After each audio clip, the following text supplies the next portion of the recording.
Hello बच्चों, welcome to mathematics easy way. मैं Pavan sir आप सभी का स्वागत करता हूं।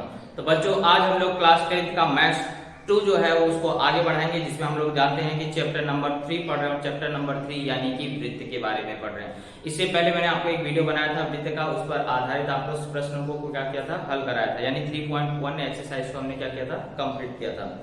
आज हम लोग आगे बढ़ेंगे, एक्सरसाइज 3.2 को सॉल्व करेंगे। लेकिन 3.2 से जाने से पहले आप कुछ महत्वपूर्ण वृत्तों के क्या करने हैं, गुणधर्म पढ़ने हैं, और उस गुणधर्मों पर आधारित प्रश्नों को क्या करना है, हल करना है।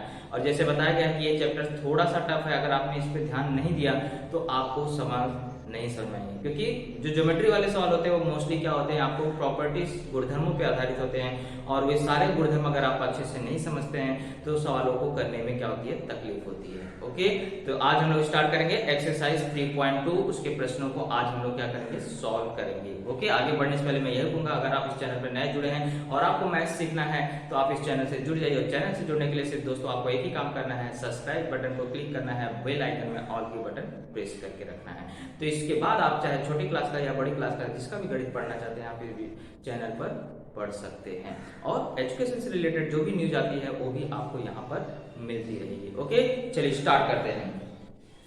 आज हम लोग पढ़ेंगे स्पर्श वृत्त के बारे में। यानी कि वृत्त जो है वह एक दूसरे को क्या करते हैं, जब स्पर्श करते हैं तो कितने प्रकार से स्पर्श कर सकते हैं, दो प्रकार से। एक हो सकता है दोनों वृत्त एक दूसरे को बाय स्पर्श कर सकते हैं, जो आपको यहाँ चित्र में दिखाई दे रहा है। यानी दोनों एक दूसरे को क्या कर रहे हैं, परस्पर एक बिंदु पे। स्पर्शी वृत्त मतलब क्या होता है, वे वृत्त जो परस्पर क्या करते हैं, एक बिंदु पर प्रतिच्छेदित करते हैं, उन्हें क्या कहा जाता है, स्पर्शी वृत्त। और यह स्पर्श दो प्रकार का हो सकता है, एक हो सकता है बाय स्पर्श और एक हो सकता है अंतः स्पर्श।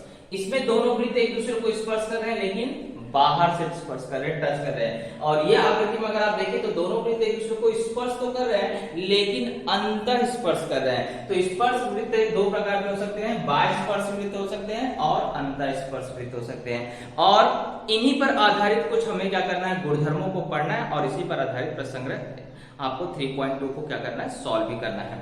तो पहला गुणधर्म क्या है बच्चों, कभी भी याद रखिए, अगर दो वृत्त एक दूसरे को स्पर्श करते हैं, चाहे वह अंतर स्पर्श करते हो चाहे वह बाह्य स्पर्श करते हो, तो क्या घटना घटती है कि उनके जो केंद्र हैं, जो वृत्तों के क्या है, केंद्र हैं, और जो उनका स्पर्श बिंदु है, वो तीनों हमेशा क्या होते हैं, एक रेखा में ही होते हैं। तो इस पॉइंट को याद रखना है कि जो स्पर्शी वृत्त होते हैं उनके केंद्र और स्पर्श बिंदु हमेशा क्या होते हैं, एक रेखी होते हैं, चाहे वह बाह्य स्पर्श हो चाहे वह अंतर स्पर्श हो। आप यहां भी देख सकते हैं कि ये इसके दोनों के केंद्र हैं और ये स्पर्श बिंदु तीनों क्या हो रहे हैं, एक रेखा में आ रहे हैं। इसमें भी बाह्य स्पर्श कर रहे हैं, तीनों क्या है, एक रेखा में आ रहे हैं। यानी कि दोनों स्पर्श वृत्तों के जो केंद्र होते हैं और जो उनका स्पर्श बिंदु होता है वह तीनों क्या होते हैं, एक रेखी होते हैं। इस चीज को हमेशा याद रखना। सेकेंड गुणधर्म क्या बोलता है कि अगर वृत्त एक दूसरे को बाह्य स्पर्श करते हैं, तो बाह्य स्पर्श करने वाले वृत्त के जो केंद्र के बीच की दूरी अगर आपको निकालना रहेगा, जैसे मान लीजिए यहाँ पे केंद्र है P और यहाँ है केंद्र Q, और अगर आपको इनके बीच की दूरी निकालना है तो कैसे निकाल सकते हैं, दोनों त्रिज्याओं को जोड़ करके आप उसकी दूरी ज्ञात कर सकते हैं। क्योंकि बिंदु एक रेखी है तो मुझे अगर P से Q की दूरी निकालना है, यानी PR प्लस क्या करना पड़ेगा, RQ, और PR है क्या, त्रिज्या, पहले वृत्त की त्रिज्या है, और RQ क्या है, दूसरे वृत्त की त्रिज्या है। यानी कि स्पर्शी वृत्तों के, यानी कि अगर वृत्त बाह्य स्पर्श कर रहे हैं और आपको उनके केंद्र के बीच की दूरी निकालना है तो कुछ नहीं, बस दोनों त्रिज्याओं को क्या करिए, जोड़ दीजिए, आपको दोनों के मान क्या हो जाएंगे, मतलब केंद्रों के बीच की दूरी ज्ञात हो जाएगी। इतना याद रखना, अगर त्रिज्या दिया है तो डायरेक्ट जोड़ देना है, अगर व्यास दिया है तो पहले वहां से त्रिज्या निकालोगे। और व्यास से त्रिज्या कैसे निकालते हैं, व्यास का आधा करके, क्योंकि व्यास बराबर 2 गुणे त्रिज्या होता है। तो अगर आपको त्रिज्या निकालना है तो व्यास का क्या करना पड़ेगा, आधा करना पड़ेगा। कभी कभी प्रश्न में ऐसा भी आ जाता है कि व्यास दिया रहता है और आपको दूरी पूछा जाता है, तो आपको देख लेना है कि व्यास दिया है कि त्रिज्या दिया है। अगर व्यास दिया तो पहले आधा कर लीजिए, त्रिज्याएं ज्ञात कर लीजिए, फिर स्पर्श देखिए कौन सा स्पर्श है, क्योंकि बाह्य स्पर्श का में आपको योग करते हैं, और अगर वृत्त एक दूसरे को अंतः स्पर्श करते हैं तो उनके केंद्रों के बीच की दूरी निकालने के लिए बड़ी त्रिज्या में से छोटी त्रिज्या को क्या किया जाता है, माइनस दिया जाता है। तो दो गुणधर्म यहाँ क्या पढ़ा आपने, अगर वृत्त बाह्य स्पर्श कर रहे हैं, केंद्र के बीच की दूरी निकालना है तो त्रिज्याओं को क्या करोगे, जोड़ दोगे। और अगर दोनों वृत्त एक दूसरे को अंतर स्पर्श कर रहे हैं तो केंद्रों के बीच की दूरी निकालने के लिए बड़ी त्रिज्या में से छोटी त्रिज्या को क्या करोगे, घटा दोगे। क्लियर है एकदम। बाह्य स्पर्श रहेगा तो त्रिज्याओं को जोड़ना है और अंतर स्पर्श रहेगा तो त्रिज्याओं को क्या करना है, घटाना है। क्या, किस के लिए, केंद्रों के बीच की दूरी ज्ञात करने के लिए। ओके, आई होप आपको इतना समझ गया होगा, क्योंकि इसी पॉइंट से आधार पर हमें क्या करना है, एक्सरसाइज 3.2 को क्या करना है, सॉल्व करना है। ओके, चलिए स्टार्ट करते हैं एक्सरसाइज 3.2 और ये गुणधर्मों को लिख लीजिए और इसका फोटो भी। 3.2 का पहला प्रश्न बोला गया है, परस्पर अंतःस्पर्श करने वाले दो वृत्तों की त्रिज्याएं क्रमशः 3.5 सेंटीमीटर और 4.8 सेंटीमीटर है, तो उनके केंद्रों के बीच की दूरी ज्ञात करना है। तो देखिए सबसे पहले त्रिज्या दी गई तो हम लोग r1 का मान यहाँ पे क्या ले लेंगे, 4.8, क्योंकि दो आपको है ना, दो त्रिज्या है, तो जो बड़ा है उसको r1 बता देते हैं और जो छोटा है उसको क्या करते हैं, r2। तो दूसरी त्रिज्या दिया है 3.5 और स्पर्श कौन सा है देख लीजिए, पहले इसी चीज पे ध्यान देना है। स्पर्श कौन सा है, तो अंतः स्पर्श है। ओके, अब आपको सूत्र लिखना है कि अंतःस्पर्शी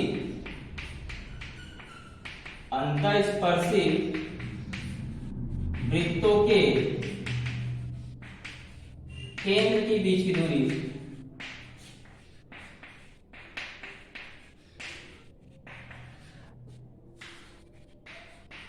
बराबर क्या होता है, त्रिज्याओं का अंतर। अंतःस्पर्श है यानी कि अंतर। तो यहां पे हम लोग क्या करेंगे, मॉडुलस साइन इसलिए लगाते हैं कि अगर आप मान लो कभी छोटी संख्या में से बड़ी संख्या घटाएंगे तो मॉडुलस साइन हटेगा, तो आपको माइनस भी क्या हो जाएगा, हट जाएगा।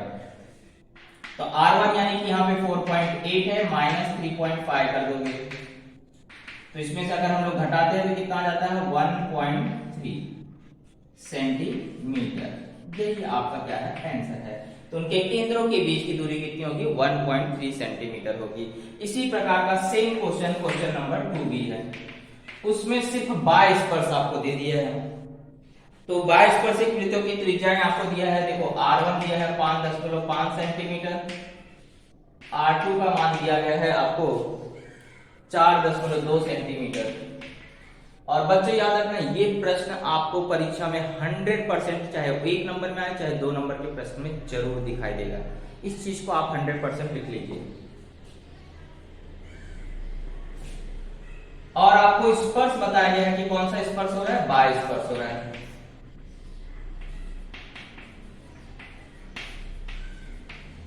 तो आपको सूत्र बताया गया है, दो बाह्य स्पर्शी वृत्तों के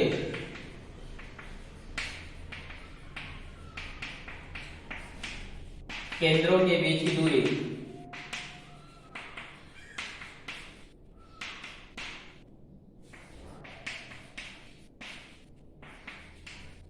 किसके बराबर होता है, त्रिज्याओं के योगफल के बराबर होता है।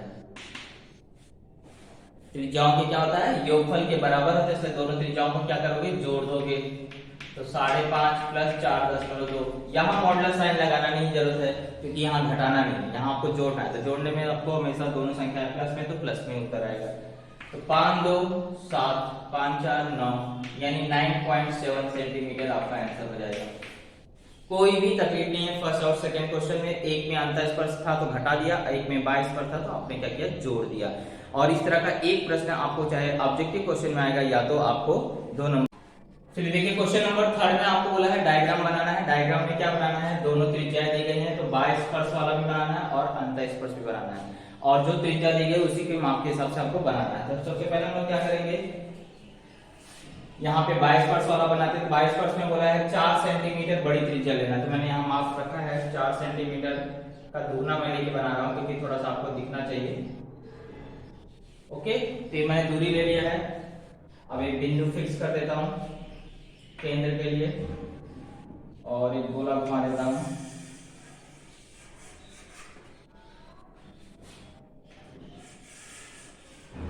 ओके, मान लीजिए इसका केंद्र का नाम आपको रख देता हूं T। ओके, अब दूसरा वाला बनाना है 2.8 सेंटीमीटर लेकर।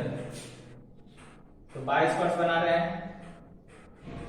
तो बाय स्पर्श में कैसे बनाएंगे, देखिए आपको यहाँ पे पहले देख लेते हैं कहाँ पे आपको टच करता है, यहाँ पे टच कर रहा है, तो इस पे एक गोला प्रकार का यहाँ हम बिंदु बना देते हैं। अब इसको हम लोग क्या करते हैं, दूसरा गोला ऐसे घुमा देंगे।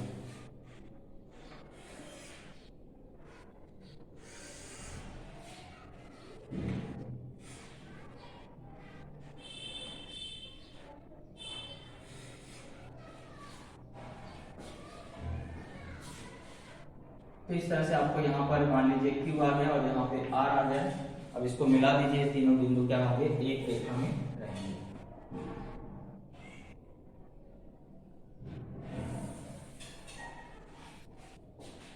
अब आप जानते हैं ये आपका क्या है, R1 है जो कि कितना दिया है, 4 सेंटीमीटर, और ये है आपका R2 जो कि कितना है, 2.8 सेंटीमीटर। इस तरह से आपका बाय स्पर्श वाला आकृति क्या हुआ, कंप्लीट हुआ। अब हम लोग क्या करेंगे, सेम वैसे अंतः स्पर्श वाला बनाना है, तो कैसे बनाएंगे उसको देख लीजिए। तो पहले 4 सेंटीमीटर त्रिज्या लेके वृत्त बनाएंगे, केंद्र फिक्स कर दीजिए।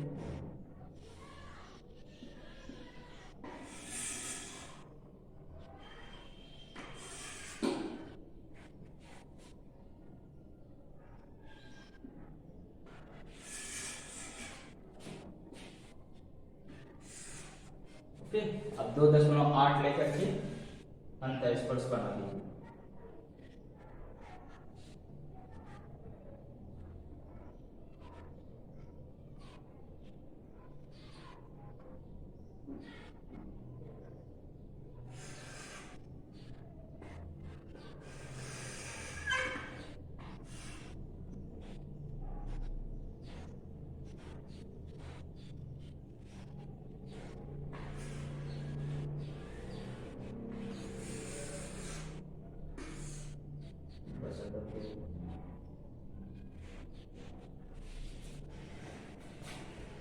ओके, तो यहाँ पर ये स्पर्श हो रहा है, तो ये P हो गया, ये Q हो गया और ये R हो गया, ये तीनों एक रेखा में इस तरह से आ जाएंगे। ओके, इसके बाद त्रिज्याओं का माप यहाँ आप लिख सकते हैं, यहाँ से यहाँ तक ये 4 सेंटीमीटर है और यहाँ से यहाँ तक 2.8 सेंटीमीटर है। अगर इसके केंद्रों के बीच की दूरी निकालना रहेगा तो 4 में से 2.8 घटा दीजिए तो आपको आ जाएगा 1.2। वैसे हम लोग ऐसे भी कर सकते थे, यहाँ से यहाँ तक टोटल 4 खींच करके यहाँ से यहाँ तक आप घटाएंगे तो 1.2 आ जाएगा। दोनों के बीच की दूरी 1.2 लेकर दोनों की तक घुमा सकते हैं। ओके, तो ये हुआ हमारा डायग्राम। तो ये डायग्राम में आपको बोला है कि रेखा AP जो है वो समांतर है किसके, QB के। ओके, तो हमें सिद्ध करना है कि रेखा AP समांतर है BQ के, और त्रिभुज भी आपको क्या है, समरूप है, दोनों त्रिभुज समरूप होंगे, ये भी सिद्ध करना है। और तीसरा बोला कि अगर कोण PAR आपको कितना अंश का होगा, 35 अंश का, तो कोण RQB हमें क्या करना है, ज्ञात करना है। चलिए, तो सारे सिद्ध करने वाले सवाल है, मान भी ज्ञात करना है और सिद्ध करना भी है।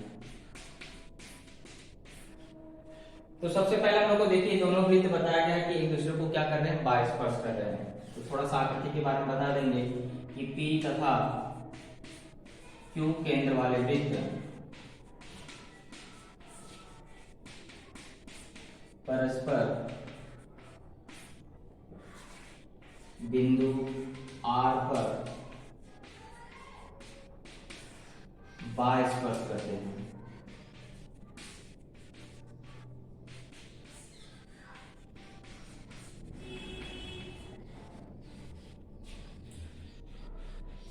ओके,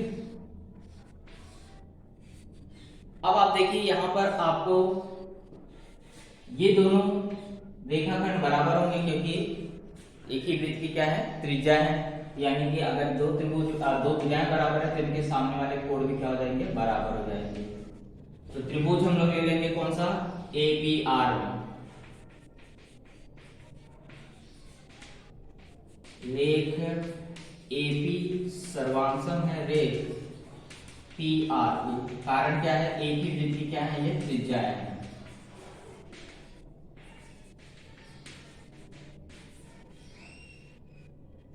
तो इसलिए तीसरे पॉइंट में हम बता सकते हैं कि कोड पी ए आर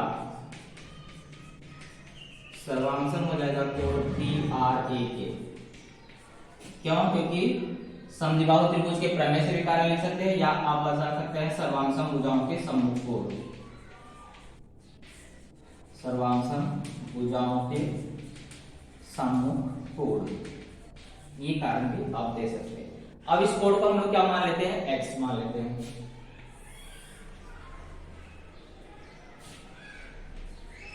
माना कोण पी ए आर बराबर कोण पी आर ए बराबर कितने अंश का? x अंश का।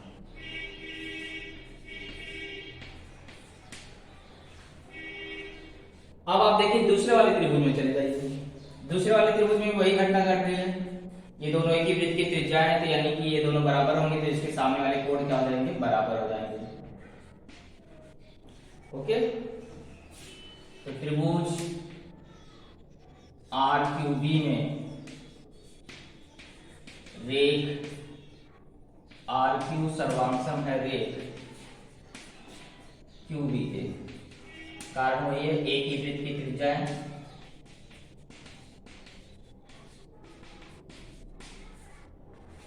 ना? एक ही वृत्त की त्रिज्या है, इसका मतलब है कि कोण क्यू आर बी सर्वांशम हो जाएगा कोण क्यू बी आर ए।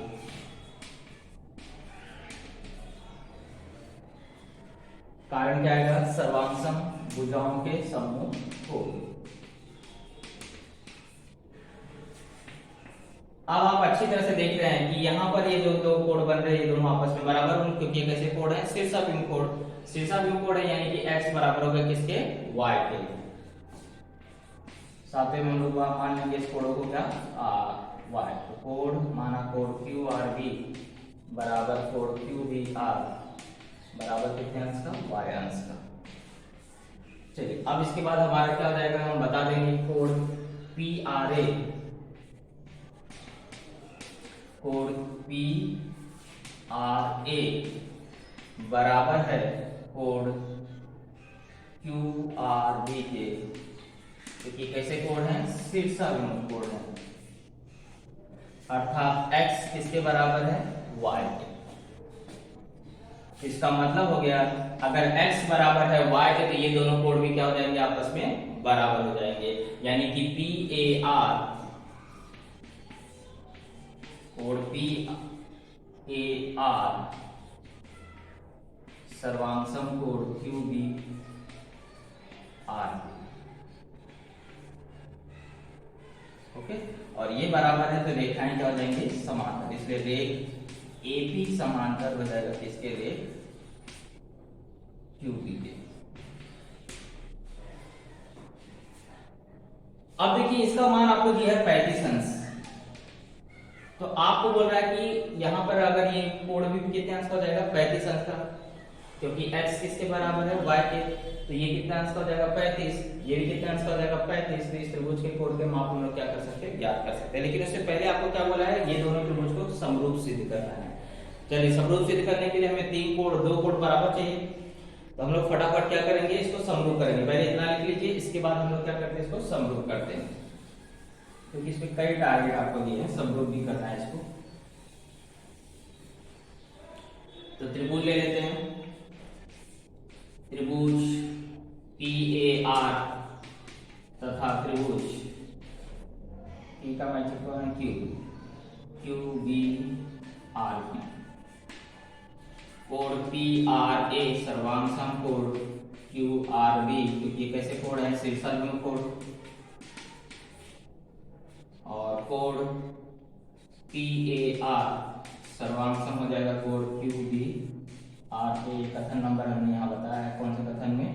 10 में। तो दो कोण मिल गए, इसलिए हमारा क्या हो जाएगा? त्रिभुज समरूप हो जाएगा। त्रिभुज पी ए आर समरूप हो जाएगा त्रिभुज क्यू बी आर ए। कौन सी कसौटी से? को कसौटी से। चलिए, एक बार त्रिभुज अगर समरूप है, तो इसके बाकी के कोण क्या होते हैं? बराबर होते हैं। ये तो आप अच्छी तरह से जानते हैं।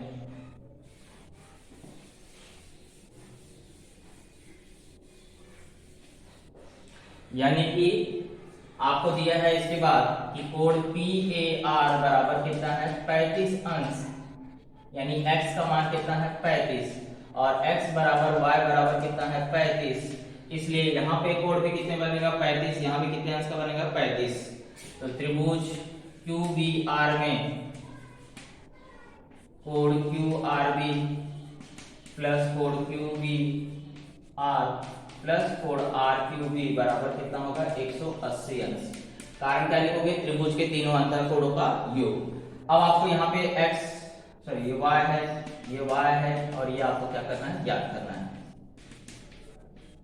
ये आ जाएगा 35 प्लस कोण RQB, अब उधर ले जाके घटा देंगे तो RQB बराबर हो जाएगा 180 अंश माइनस 70, क्योंकि 35 जोड़ के 70 हुआ और वहां घट गया जाके तो 110 अंश आपका क्या हो जाएगा, आंसर हो जाएगा। ओके, चलिए बढ़ते हैं अगले क्वेश्चन पे, क्वेश्चन नंबर 5।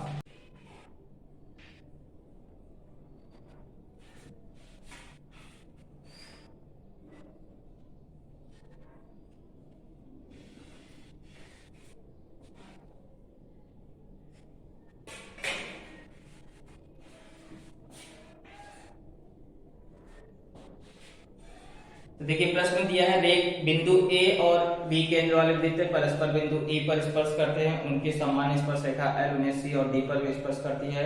यदि वृत्तों की त्रिज्याएं दी गई है 4 सेमी और 6 सेमी, तो रेख CD की लंबाई हमें क्या करना है, ज्ञात करना है। CD की लंबाई ज्ञात करना है, तो इसे ज्ञात करने के लिए हमें रचना करना पड़ेगा। रचना में क्या करना है, सबसे पहले तो रेख AB, रेख AC, रेख BD खींचा, ये लिख लेंगे। फिर एक और रचना करना है, रेख बिंदु C से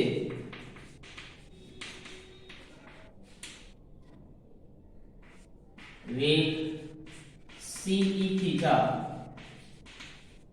जो BD को बिंदु E पर प्रतिच्छेदित करती है।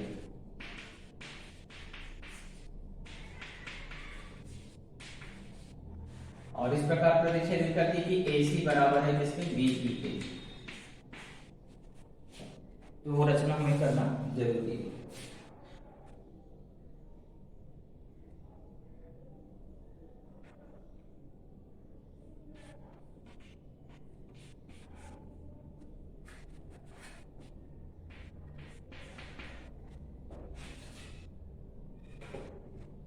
ओके, चलिए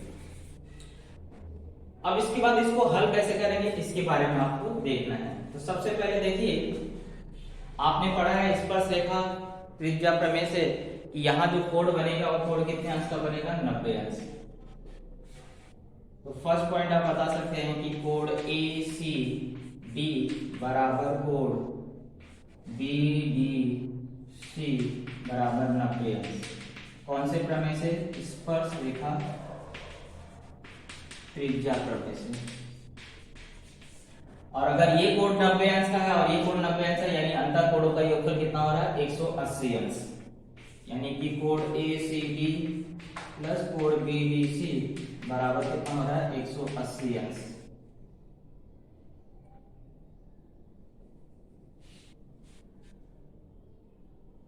बराबर 90 प्लस 90 बराबर कितना होगा, 180 अंश।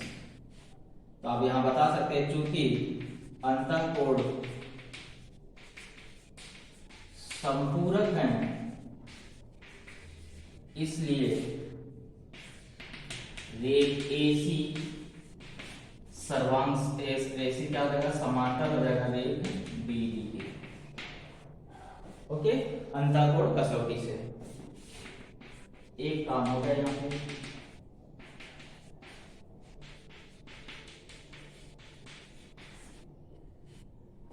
अब ये रेखाएं परस्पर समांतर भी है और ये आपको सर्वांशक भी, कौन सी, AC और BE यहाँ आप बता सकते हैं, इसलिए AC समांतर हो जाएगा किसके, BE, क्योंकि बिंदु कैसे हैं, एक रेखी है। और छठे पॉइंट में आप बता देंगे कि AC सर्वांशम भी है किसके, BE के रचना से। इसका मतलब ये जो चतुर्भुज है कौन सा, ACEB एक समांतर चतुर्भुज है। ये क्या आ जाएगा, एक समांतर चतुर्भुज। और अगर ये समांतर चतुर्भुज है, आपको त्रिज्या दी गई है, ये 4 है तो ये भी 4 है, ये 6 है तो ये भी 6 है, ऐसा आपको दिया गया है। इसका मतलब AC का मान अगर 4 है तो BE का मान भी कितना हो जाएगा, 4 हो जाएगा। तो AC बराबर BE बराबर कितना हो जाएगा, 4 सेंटीमीटर हो जाएगा। क्लियर। ये 6 मतलब यहां से यहां तक है, 6 यहां से यहां तक, और ये कितना होगा, 4 होगा। अब हम लोग को गुणधर्म लगाना है कि यहाँ पे आपको ये 4 हो गया, तो इसका मतलब है कि यहाँ पे पहले हम लोग AB का मान निकाल लेंगे। AB का मान निकालने के लिए आपको स्पर्श रेखा त्रिज्या प्रमेय लगेगा। तो AB बराबर क्या होगा, AE प्लस EB, क्योंकि बिंदु कैसे हैं, एक रेखी है, तो यहाँ हम लोग जोड़ के निकाल लेंगे। ये 4 है और ये 6 है, यानी कि कितना हो जाएगा, 10 सेंटीमीटर, है ना। ये 10 है तो इसका मतलब है कि आपको इसका मान भी कितना होगा, 10। किसका, CE का। तो CE बराबर AB बराबर कितना हो गया, 10 सेंटीमीटर। चलिए अब हमें क्या करना है, DE का माप ज्ञात करना है, क्योंकि टोटल है 6 और यहां से यहां तक कितना, 4। तो DE का मान निकालने के लिए आप क्या करेंगे, BE बराबर क्या करेंगे, BB में से क्या करेंगे, BE निकाल दीजिए। ये था 6 और ये 4, यानी 2 सेंटीमीटर। ये काम इसलिए कर रहे हैं क्योंकि आपको पाइथागोरस प्रमेय लगाने के लिए ये दोनों भुजाएं ज्ञात होनी चाहिए। क्योंकि ये 2 है, ये 10 है, आप पाइथागोरस प्रमेय लगा करके CD का मान ज्ञात कर सकते हैं। तो समकोण त्रिभुज CDE में पाइथागोरस प्रमेय से, तो कर्ण कौन है, देखो CE है, तो CE का वर्ग बराबर CD का वर्ग प्लस DE का वर्ग, यानी ये 10 का वर्ग बराबर CD का वर्ग प्लस 2 का वर्ग, ये हो गया 100 बराबर CD का वर्ग प्लस 4, ये 4 इधर आ जाएगा, 100 माइनस 4 बराबर CD स्क्वायर, तो CD स्क्वायर का वैल्यू आ गया 96। अब इसका खंड करिए, तो 16 छंग 96 होता है, तो 16 का वर्गमूल क्या होता है, 4, और 6 का नहीं होता, इसलिए CD का मान आ जाएगा 4/6 सेंटीमीटर। ओके, तो इस तरह से हमारा ये पूरा सवाल यहाँ से यहाँ तक कंप्लीट होता है। ओके, और यहाँ पे एक्सरसाइज हमारा 2.5 भी कंप्लीट होता है। आई होप आपको वीडियो अच्छा लगा। इसे थोड़ा सा ज्यादा बार देखिए, प्रैक्टिस करिए, तब आप ये सवाल आपको क्या कर सकते हैं, आसानी से लिख करके हल कर सकते हैं। ओके, चलिए अब अगले वीडियो में हम लोग क्या करेंगे, एक्सरसाइज 3.3 को सॉल्व करेंगे। मिलते हैं अगले वीडियो में, तब तक के लिए जय हिंद, जय भारत।